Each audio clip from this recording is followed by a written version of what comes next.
ما به طور کلی بر اساس مبنای اعتقاداتی خودمون که عقیده‌مون اینه که حکومت دینی منحصراً به دست کسی میتونه باشه که متصل به وحی خداوندیه و این کسی نیست جز خود شخص پیغمبر اکرم اسلام و ائمه معصومین.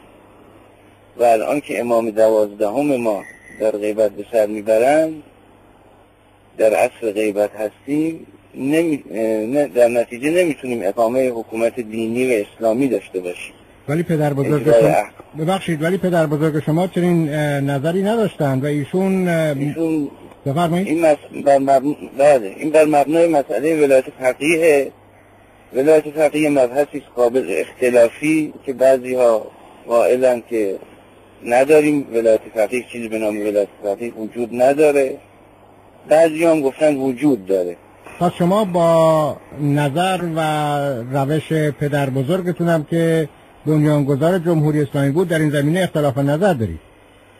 بله، اما این رو باید از نقطه ایجابی و مثبت نگاه به این مسئله بشه، نه از نقطه نظر منفی. پس اگر این اختلاف نظر ببخشید، اگر این اختلاف نظر بین شما بله وجود داره، این اختلاف نظر وجود داره، اما یک اختلاف نظری اجتهادی است، یک اختلاف نظر فکری است.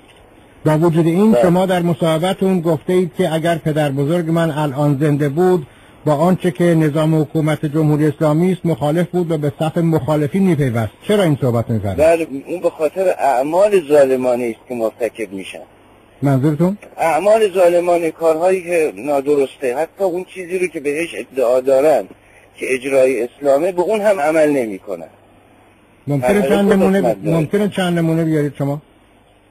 اعدام هایی که صورت میگیره، مصادره هایی که صورت میگیره، دستگیری هایی که صورت میگیره، افراد رو قبل از اینکه جرمشون ثابت بشه متهمین رو برای مدت زیادی نگه میدارن و بعدم ثابت میشه که مثلا این گناهکار نبوده، بیرونش میکنن.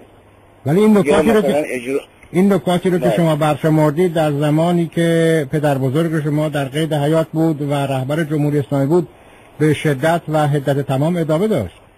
اون زمان هم ادامه داشت، بله بود. اون زمان هم ما اشکال کردیم در سال 59 60 خود من در مشهد سخنرانی کردم و رسما اعدام ها رو نفی کردم و رسما دستگیری ها رو رد کردم.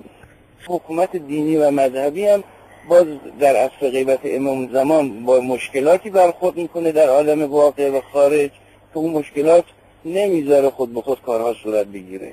حالا گذشته از این که این شخص مقصر باشه یا اون شخص مقصر نباشه، اینا مشکلات جوهری است که در خود تز حکومت